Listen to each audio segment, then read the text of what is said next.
the days that I'm hurting, sore, I think about the people that can't, the people that are in the hospital that are sick. And I met a lot of people on this journey of playing football that wish they was in my shoes and wish they can play football one more time. I would never want to say, I wish I could have. I wish I could have did this. No, as I'm going through this process, I'm going to give it all I can. I was told not to play the position, couldn't play it.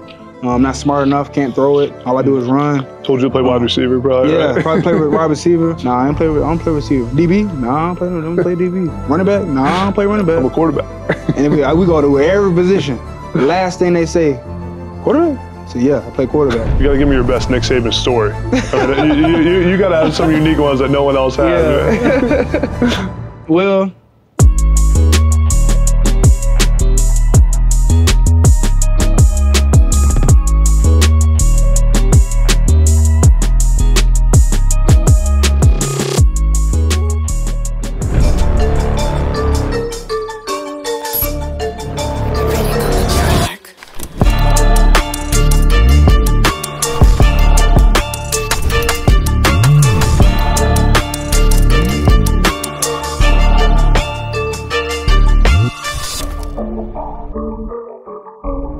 Before we get to the pod, I want to tell you guys about my favorite way to fire on sports, Prize Picks. Guys, I've tried all the different apps, sports betting, daily fantasy, fantasy sports. Prize Picks is by far the best way to get action on sports. On Prize Picks, you pick players instead of teams, so it's tons of fun, and if you know how players are going to perform, you can make tons of money. Each player has a set stat projection, and you pick more or less based on how you think they're going to perform. For example, Steph Curry, 20 points more or less. If you think he's going to have more, you pick more. If he has less, you pick less. You pair it with some other players, and you can win up to 100x your money. It's fun, it's easy, and you can have massive paydays. The best part is I have a $100 deposit bonus for you guys to try it out right now. Use my code ADAMB or the link in the description. You get a 100% deposit match up to $100. So if you put $100 in, Prize Picks will give you $100. Now you got $200 to play with. I'm telling you guys, I've tried it all. Prize Picks is by far the best. And of course, guys, supporting my sponsors helps me a ton, allows me to travel around the country. So it means a lot to me if you'd support Prize Picks using code ADAMB or the link in the description, download the app, and then get that $100 deposit bonus. Let's get to the pod. Going camp here, that's when we really get hot. Yeah. I saw the cooling truck out there. You going there? Yeah. Oh no, most definitely. Cause I work. So the first group, you know, when we get done, we go in the chamber. We go in there, cool off in there. But that stuff is like the best feeling, bro. And then like fall camp, like when we have camp, that's the best. So we had like 2 minutes in there. So like we would like start practice, go through practice, and then like midway we'll hop in the chamber. On there, so it felt good. But like you, Coach DeBoer, so to go into morning practices. Oh yeah, that's gotta be a little cooler. At least. In fact, I'm a morning bird. So like I like waking up early. So like you get done with your day. In the afternoon you have to do whatever you know. You need to do. So no, I like it. Yeah, I did both in my college career, and I by far love the mornings. It's just like you don't got to think about it all day. Nah, you just real, do it. Appreciate you doing this, man. I'm excited to talk to you for a little bit. Man, so much has changed in your career over the past year, right? I mean, just all the success you had last season, and it hasn't always been easy, right? Some adversity came. Just want to start with this. If you think back to yourself when you first got here in, 2021, what's the way you feel like you've changed the most between now and then? I think the biggest thing was changing the perspective from the physical aspect to the mental aspect of it. I think that's what people get lost is you have to be physically in shape and stuff like that, but you have to prepare the right way, mentally be strong. I think that's what takes you far is how strong you can be mentally. And so when you change your perspective with that, surround yourself with the right people to uplift you and not really worry about external factors. I think that was the biggest thing. Like we come in as a young bull, you know, all you're trying to do is prove yourself, you know, trying to figure out, you know, where you fit in, learning the system, stuff like that. But instead, look at ways and how you can improve, number one, but also surrounding yourself with people that can uplift you and get you wherever you want to be. And, you know, ultimately, we all want to be successful. And so I think that was the biggest thing, you know, from freshman year coming in to now, it's my perspective of preparing the right way. Then the biggest thing, too, is that the more reps you have, the more knowledgeable you're going to be on the field, you know. And, you know, with the first year starter, that's always the hardest. You know, you don't have the experience as if you've been here for a couple of years. And so I think that's the biggest thing, you know. And for me, you know, being a first year starter last year, each game that went by, I learned so much. Whether it was positive, negative, I learned so much. So now we're in the off-season period. I can look at the strengths from last year, look at the weaknesses. So now that we have this off-season now with the staff, all we want to do is be better than we were yesterday. And so that's ultimately what you want to do. But it's been a great ride for me at the quarterback position, just steadily trying to climb and get better, look at new ways to improve. Because for me, the day I stopped learning, the day I stopped growing is the day I need to retire. Yeah. And so that's how I feel with being a student of the game, is steadily trying to climb each and every day. Yeah. I feel like with some of the great quarterbacks I've seen and leaders, they do a really good job of just being the same guy every day. No matter if it's good or bad. Yeah. Like if you get too high when it's good, then you get really low when it's bad, right? And just being the same guy. And from watching you last season, again, as I mentioned, like the ups and downs of earlier in the year, and then to come out and win the SEC title, I feel like that's your personality. Like you're the same guy every day. Do you feel that way? Or you feel like you've developed into that? Yeah, I think you got to develop that. Yeah. It's not something you just wake up and just can do. It's something you have to develop. And I'm big on a team, and I'm big on having the right people around you. And I can't take all credit to that. I don't believe in the word self-made. I believe it takes a team to be special. And that's what I had around me. My parents, close friends, coaches. That's who uplifted me to have the right mindset. And when it comes to approaching the game, preparing, all that stuff. And then you got to be the same person every single day. My teammates shouldn't question who I'm going to be today, tomorrow, next week. I should be the same person. And good or bad, you got to be the same person, and have your head up high, just knowing that you give it your all, because, that's what I want to do. Each rep that I have, I'm going to give my all. No matter the circumstance and adversity hits, that's what I try to do. Just be consistent. Just try to keep building. I bet that if you watch film of yourself in the SEC championship game, and then you go back and watch it of like week 2 last season, even though it was the same year, do you feel like you're watching 2 different players when you look at the film? No. It's funny that you said it, because like it's always that play you want back. No matter what game, you always want to play back. Whether you do really well in the game or you really do bad, it's always that play you want back. So especially early in the season, that SEC championship, it's always that play. I wanted that play back, but it's always a learning moment, throughout the course of the season. So that's what I was real observant of that. Yeah. You always want more, right? Always. Thinking back to last year, was there a moment during the season where you felt like things started to click for you? Where like maybe it was a play, maybe it was a practice, maybe it was a meeting, and you were like, man, like, I'm going to be pretty darn good in this conference? Well, honestly, I think the best thing for me wasn't playing initially coming into college. Yeah. Learning from great quarterbacks that were in college football. Of course, firsthand having Bryce here, but also quarterbacks in college football, with how well they were playing. Whoever was the top quarterback in the years that wasn't the quarterback, that was great for me. Not to play, be observant, look at football in different lenses, because ultimately that got me better, being off the field and learning, growing with the coaches that we had here, because we had a lot of people that were knowledgeable in the whole, everyone that was here. And so that was what I try to do, keep building, because whenever my time presented itself, it was time to, execute and make the most out of it. And so when I had the opportunity, I feel as though I was prepared because of the work that was done in the dark, and it comes to shine on Saturdays, but there's a lot of things that take place Monday through Friday, and then this offseason period that we have right now that gets players to get to the next step that they want to be at during the season. And so I can say that, but before this year, I can say the years before this year is what honestly got me to this position, because the work is going to be done at some point, and it was all about, sacrificing everything now to get everything you want in your future. Days that were, you were full of tears, days you were hurting, bleeding, all that stuff were for moments like now, and getting to your future tense, because, all of us as a whole, we look at the present tense and what I want now, but not more of the future tense of what is now going to take care of later. And so that's what I try to do, when it came to the building. Even though I wasn't a starter, when I first got here, preparing the right way, taking care of my body, trying to be physically in shape, getting mentally stronger throughout the years. That's what I try to improve on.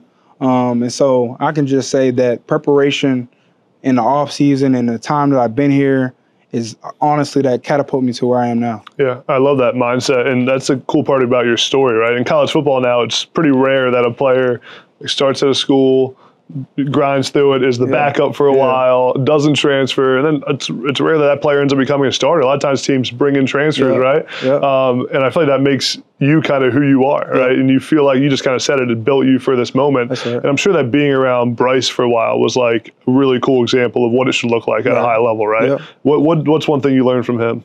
Yeah, I think for me, got to be a student in the game. And one thing Bryce did well was being a great teammate. Everybody see the clips on the field and see the Saturdays, but not the work he done during the week.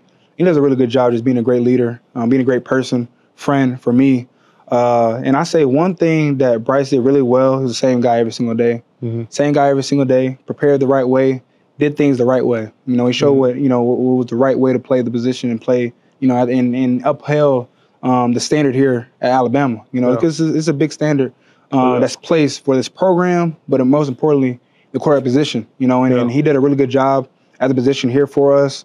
And he just did, the right thing at playing the position. And so, I'm just, great to be in the position I am now, having him for 2 years as a teammate. So it's been great because I was able to learn and grow as a quarterback. A lot of change around this place, right? in the past 6 months or so. I bet when you came here, you never thought that you wouldn't be playing for Coach Saban during your time here. But Coach DeBoer is obviously awesome. Like I've sat down with him a bunch now, and like he's been with some great quarterbacks like Michael Penix Jr. How's the transition been for you to kind of go from one coaching staff to another? It's been great. Everything's a process. And so initially with having him here, whenever he got here and then to now, it's been great for us. Great as a team. And then one thing I could speak on with having Coach DeBoer here, just the personal aspect of it, with him. And then as a quarterback, he's offensive minded. So I'm able to grow each and every day with him as our head coach. Love being around him. He's been a great person around me. And then, he speaks belief into me every single day. He speaks how confident he is in me. So as a player, that's awesome. To have your coach that believes in you, that makes you want to play even harder for him and the team. So he's been awesome thus far. So super excited for what the future holds for our program. I'm sure you've been watching a lot of Michael Penix Jr. film. But what have you seen from just the new offense and obviously Mike had a ton of success in this system. Especially because his last quarter was Michael Penix. One thing that spoke out was how explosive they were on offense. And how everyone on our offense played contributed to the success last year. And they do a really good job on offense. He did a really good job being a leader for their team. And so I'm super excited because that's the system that for Washington to hear. And the transition from the offense to Alabama is going to be awesome. But no, he did a really good job there, especially, watching the tape on the years prior with him being the quarterback there. He's a really good quarterback. And it's evident, to him being selected the way he was selected in this past year's draft. So, he's a really good quarterback. Yeah, better be ready to throw the ball around. They have to throw it now. No doubt. Wanted to ask about Coach Saban, and obviously one of, if not the greatest of all time. What's the biggest lesson you learned from playing for Coach Saban? What's the thing that kind of sticks with you now that he's no longer the coach? As cliche as it is, trust the process. I think that's the biggest thing that I took from Coach Saban is trusting the process, because everybody's process is different. As you look at it in the quarter, in this time of each quarterback they had, running back, receiver, everybody's process is different. They might play their 5th year, 4th year, 3rd year, 6th year. Everybody's process is different. And it's all about trusting in the program as a whole and trusting in yourself for whenever your opportunity presents itself, maximize it, and prepare the right way. And one thing that, he did was better us into men, beyond the player, but building a brand for yourself on the field and then carry on to off the field for all of us. But I think that was the biggest thing, trusting the process and just continuously try to improve each and every day. And then for him, he had a high standard for all of us. Everyone as a whole, top down, no matter who it was, we held to a high standard. And so when you have that, that's going to get you to be better. Everybody as a whole, get you to be better. And, this is from, no matter if you're a scholarship, walk-on, you all treated the same way. And he just pushed us to be successful. So, I learned a lot of great things from Coach Saban. I can go on and on and on, but if I were to narrow it down to one thing, I would say trust the process. You got to give me your best Nick Saban story. I mean, you got to have some unique ones that no one else has. Yeah. Right? Well, I'll mention the Iron Bowl because that was the last SEC game this past season. So, of course, we all know how the game transpired to the final seconds of the game. And so I get off the field to head off. And, I'm trying to find Coach Saban, trying to figure out where he's at. And he was like, so what was that? I was like, Coach, I don't know. I mean, I just executed the play. And so, he had a stern face, red as can be, looking at me, staring him in my soul. I'm thinking I'm did something. I got in trouble. Yeah. I never seen him look at me like that way. He stared in my soul, mad. I just froze. He started smiling, gave me a big old hug. That was probably my best moment. That was my favorite moment. I was like, man, I don't know what's finna go down. And then he just smiled, gave me a big old hug. And Coach Saban, Coach Saban never smiled during no game. No matter how much we beat the opponent, he's always the same guy the whole game. And you see in clips, we up however much in the game, he's still yelling, coaching and stuff like that. And so you never see Coach Saban smile during the game. And if he does, quick, And so for me, with being a junior that season, so my third year in college, and seeing him smile in the game, I was like, whoa, that's crazy. So that was probably my favorite moment, just to share that moment with him. That's cool. That's really cool. Wanted to ask, I talk a lot on my podcast about overcoming adversity as an athlete. And I feel like everyone has it, right? I had it in my career. I was just talking to Coach DeBoer about it in his career. Thinking back on your career, whether it was last season or even before that, what's a moment where you feel like you faced the most amount of adversity or you faced adversity you had to overcome, and then how'd you get through it? Yeah. I'll say my whole life I had adversity playing the position. Because the odds are always stacked against me with playing the position. Just growing up, playing quarterback, it's probably one of the hardest positions to play in any sport as a whole. And it requires a lot out of a player. Yeah. And with that, you're held to a high standard, playing a position. And, with that, throughout the years, I was told not to play the position. I couldn't play it. I'm not smart enough, can't throw it. All I do is run. Told you to play wide receiver, probably. Yeah, right? Probably play with wide receiver. At camps, you line up and you say where you're from, height, weight, all that good stuff. And it was the same thing. You play receiver? Nah, I don't play receiver. DB? Nah, I don't play DB. Running back? Nah, I don't play running back. I'm a quarterback. And we go to every position. The last thing they say, quarterback? So yeah, I play quarterback. So that was a highlighting theme my whole life. So that's where adversity started, when I was young. And so, as it came to preparing for the quarterback position, in the offseason, I throw the ball. I don't do no running drills, no ladder drills, none of that. No hurdles drills. I throw the ball. So at a young age, I wasn't worried about the present tense. I was looking at the future tense of preparing the right way and being in the position where I am today to be able to go to Alabama. The odds already stacked up at where I was at as a child. No one thought I was going to go Power 5, play the position at a high level, or think that I'll stay at the quarterback position, and to be in Katy, Texas, and then be able to be fortunate and blessed to go play the position in the Power 5 and play. It's different to go to Power 5, but to play in the Power 5 and start, and especially at Alabama, no one thought I'd be able to do that.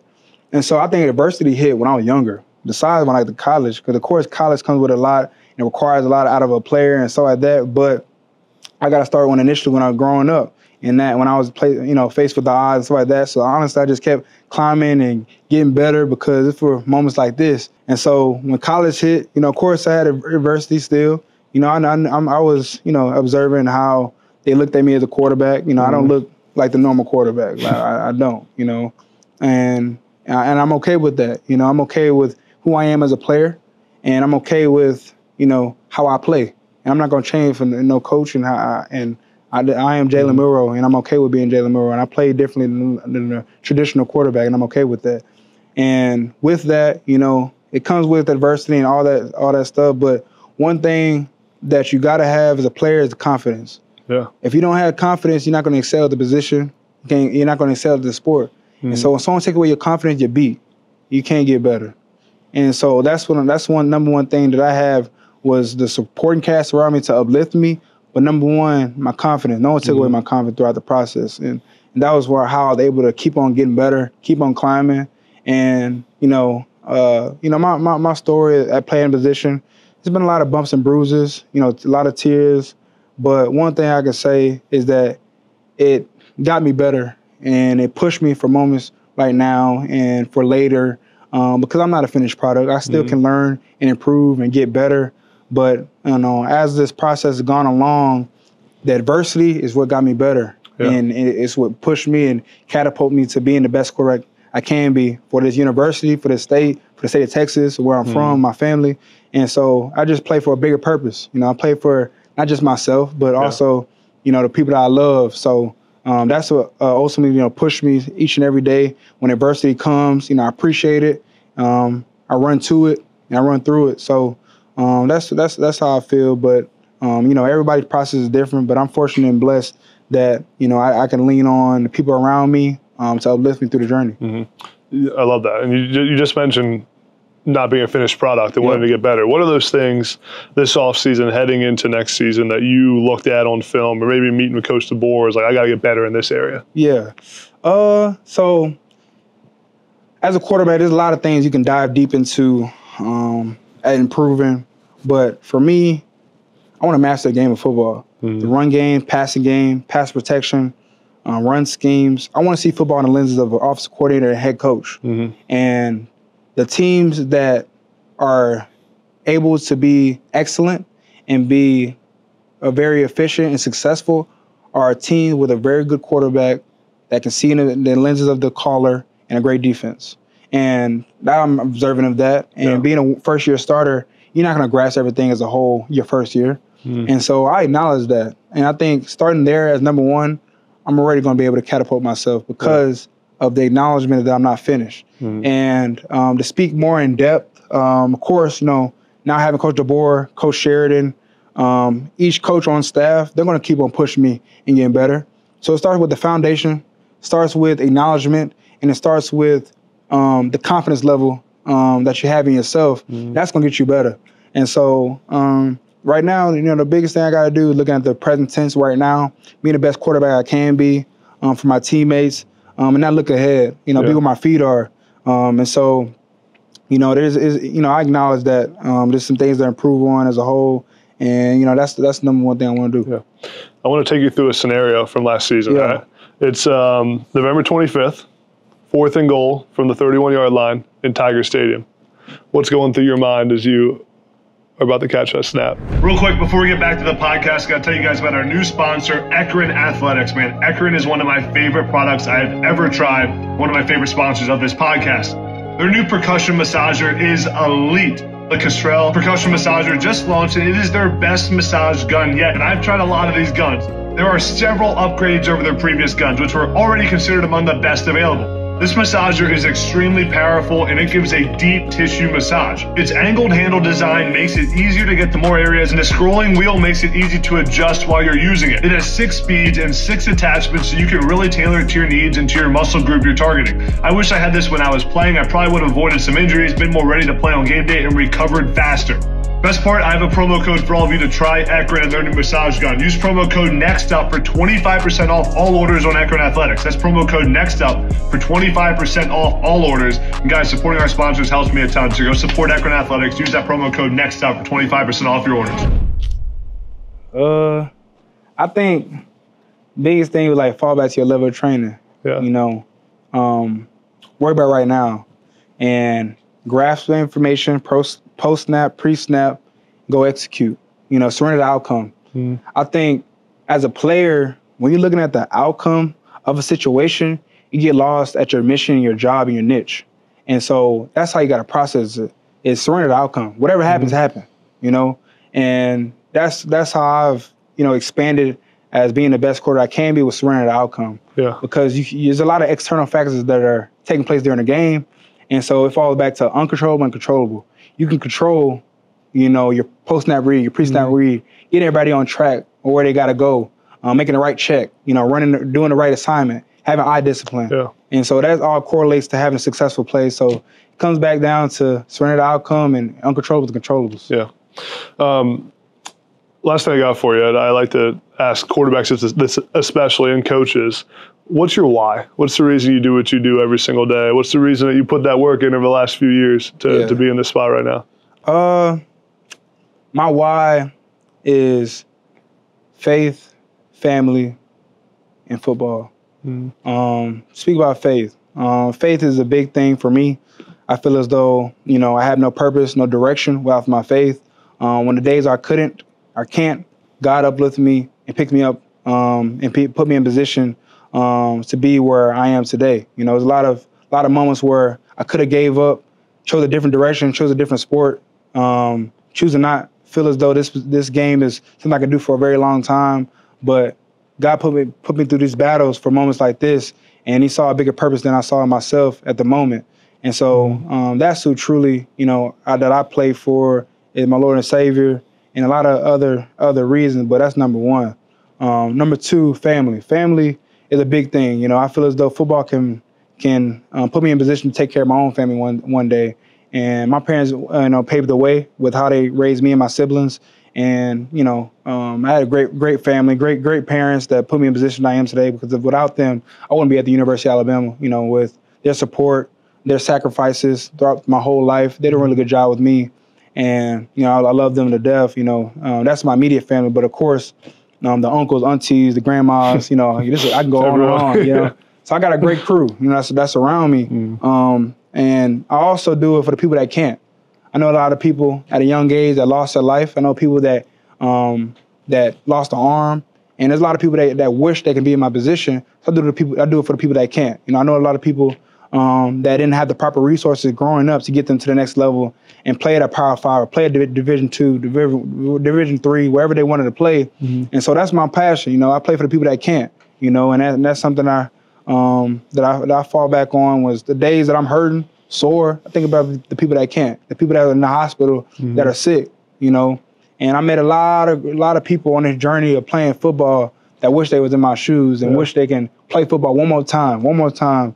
And they can't. And while I'm going through this process, I would never want to say, I wish I could have. Yeah. I wish I could have did this. No, as I'm going through this process, I'm going to give it all I can and all I got because I love the game of football. And there's nothing that no person is going to take away from me when I'm playing this game. And I said faith, family, football. Football is very special to me. I met a lot of great people playing this game of football, a lot of life lessons that I learned playing this. This is some things you can take from football and apply it to life. And that's something that I saw, with playing a game from starting at a early age and now where I'm at right now. So, I love the game of football. This is something I want to do for a very long time if God put me in position to do so. And so I'm very passionate about it. I love it. And it's something I really want to do. Awesome, man. This was great. I appreciate you got great wisdom for being young, and I love your story and what you've been through to get to this point now. So I'm excited to see what you do this season. Go have a great year, man. Appreciate you. Appreciate it, man.